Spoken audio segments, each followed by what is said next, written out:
and it depends for you. If yours is the exact same audience, if you have 200 fans on Facebook and it's the same 200 fans on Twitter, do you really need to be telling them the same message in all these different places? But if it's a different audience, then it's getting this message that you want out there to the people that you want to reach. I personally don't like linking it all together,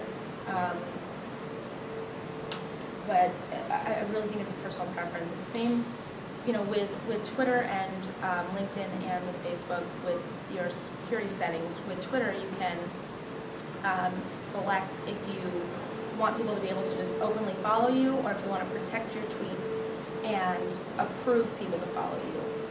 It's a personal choice depending on what you're posting about. You know, unless it's maybe your personal Twitter and I don't know why you want to protect your tweets. But again, it's, you know, it's kind of a personal thing. I would never link Facebook and Twitter to LinkedIn. I just wouldn't, but it's just, yeah. So then what would you suggest post, what changes on your post for each one of them? If you were a pet care business?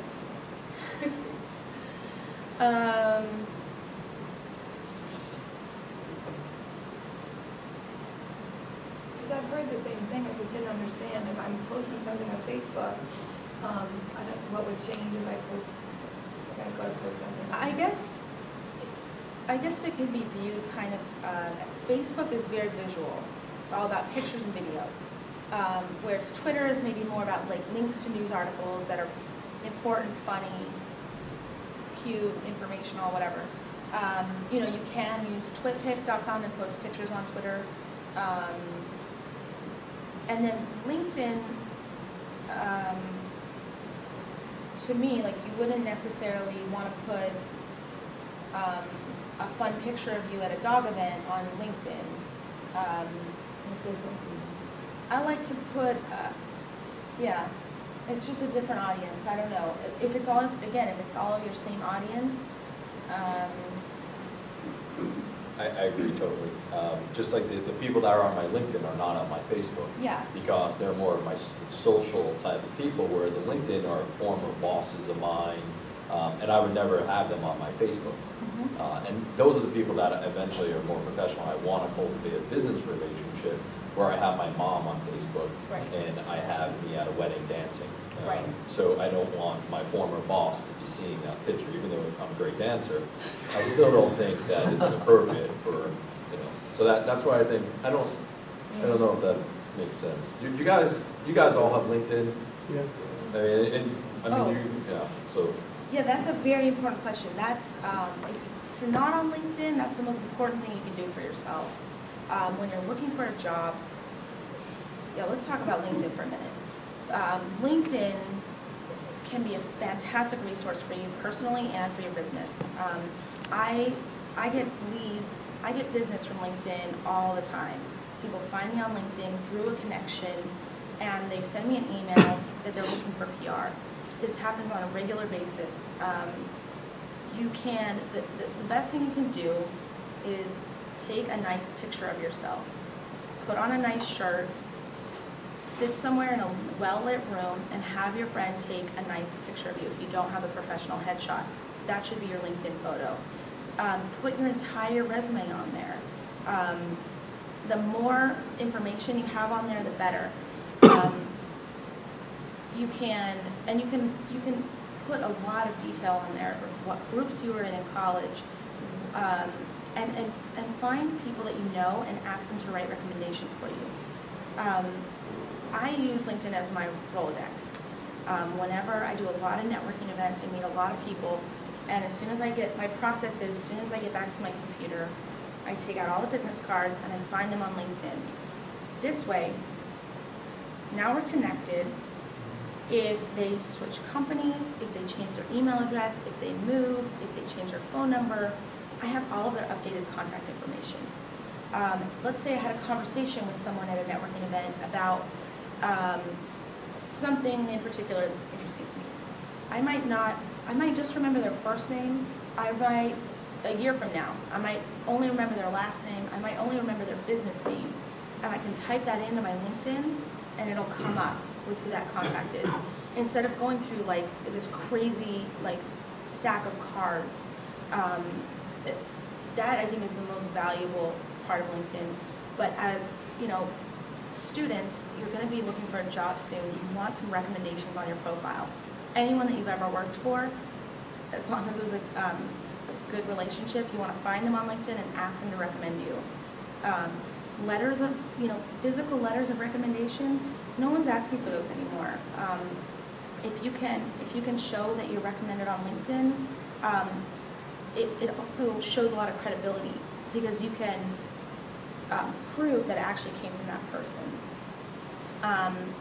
Obviously having referrals and people that you can have your potential new company call to give them a verbal recommendation is great as well, and very necessary. But having a very complete LinkedIn profile, you can search for jobs on there. I don't know if any of you have gone through the job application process online and filling out form after form after form and page online and copy and pasting information. On LinkedIn, it's all right there. You can submit right to the jobs that you're interested in. Someone on there, it's all about who you know. Someone on there, maybe it's your neighbor from when you were 5, might know the CEO of this company that you're applying for, and you didn't know that connection, but now they can ask about you, and now you might be more top of the list. Find everyone on there that might be interesting to you. Family members, friends. If you don't have any recommendations, you've never had a job, have a friend write a recommendation for you. Preferably if they have a job somewhere that is relevant to what you're trying to do. But there's a lot of jobs on LinkedIn that you can't find anywhere else, and I just highly recommend that. But that's another thing is, what do you post on there? I always post events, and I'm always a member of a maximum amount of groups. You can join 50 groups of all different topics. If I'm doing an event in Queens, I'll post something on my LinkedIn about the event, and then message all of the Queens groups to invite people to attend.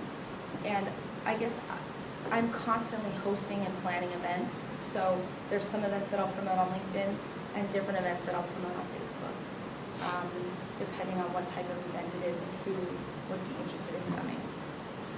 I recently did a kids poetry contest, so I was interested in going after parents, so I found a lot of parents on LinkedIn to tell them about the contest.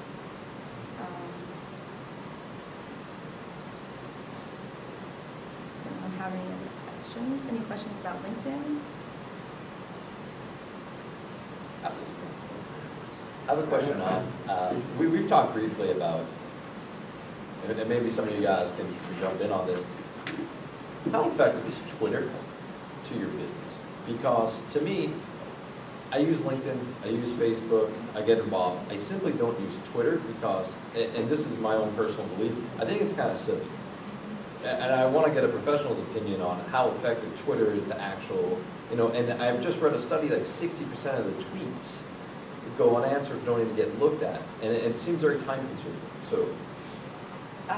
Sure. So, just like anything, it's better to have, 45 followers that really want to read your tweets, are interested in what you're saying, that are active on Twitter, than have 2,000 followers that never read your tweets. These are things that you can also track on Social Oomph. There's tons of tools out there for Twitter. That's just the one that I use. There are at least 30 different tools that you can use on tracking the effectiveness of Twitter. But you can see who's retweeting your posts.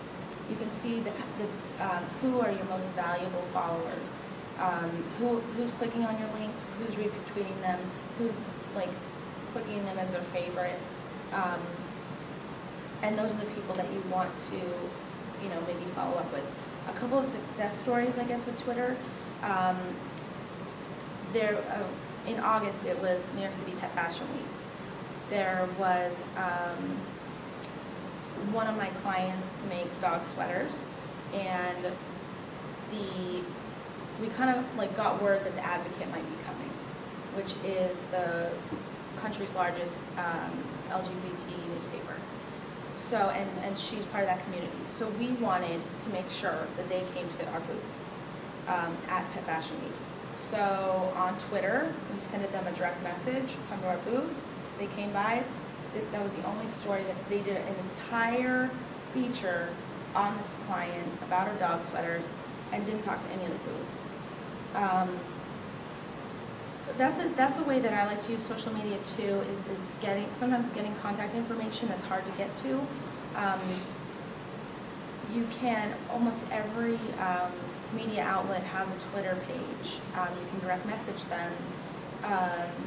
I've used that a lot of times in a last minute scenario where I just can't get a hold of the person I'm looking for.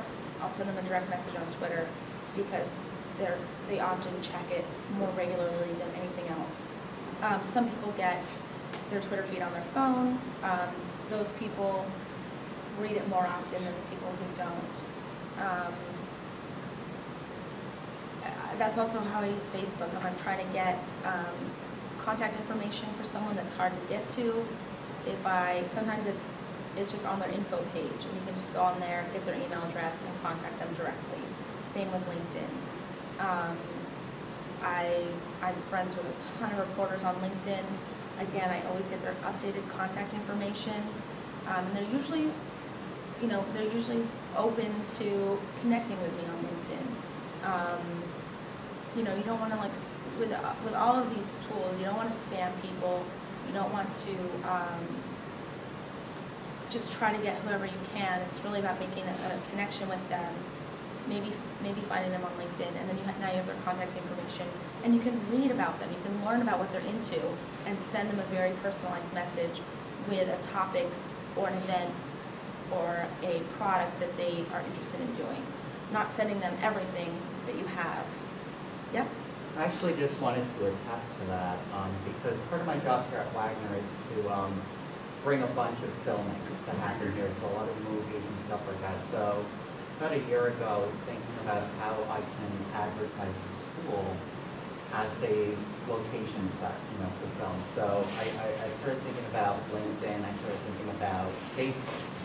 So what I was doing was I went on both social media, and I typed in location managers in New York. So I found several contacts.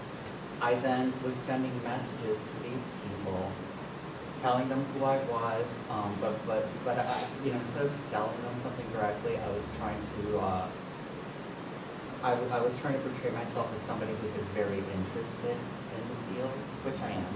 But I was able to get a lot of these location managers to come to the campus, to scout the campus, and we've had so many filmings after that.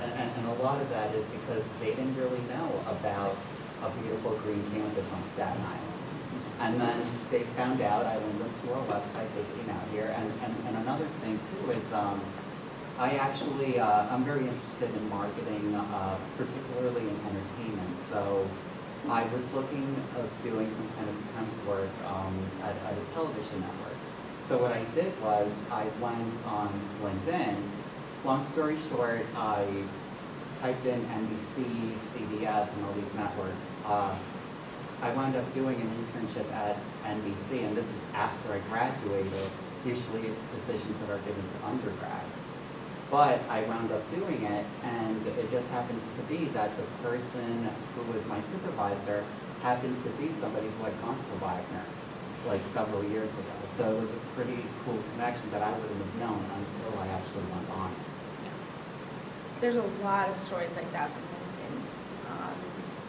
Connections, maybe they see that you were part of a certain club that they were into.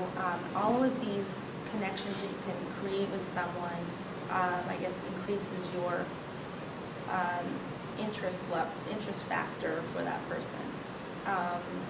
Another thing, I guess, to touch on is Facebook ads.